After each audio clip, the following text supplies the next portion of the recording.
Alam mo kung bakit ka may haters? Hindi dahil mahina ka, kundi dahil malakas ka. Hindi dahil wala kang kwenta, kundi dahil may halaga ka.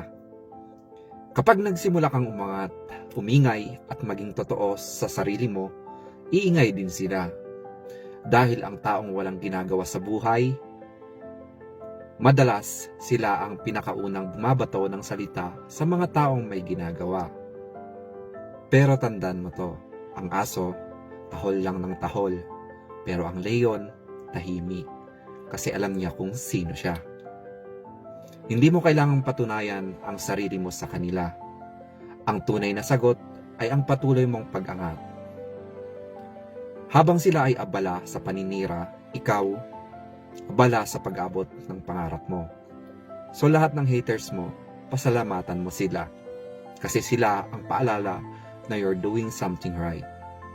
Kaya kapit lang, tuloy lang, at huwag na huwag mong hayaang manalo ang ingay nila. Laban sa katahimikan ng progreso mo.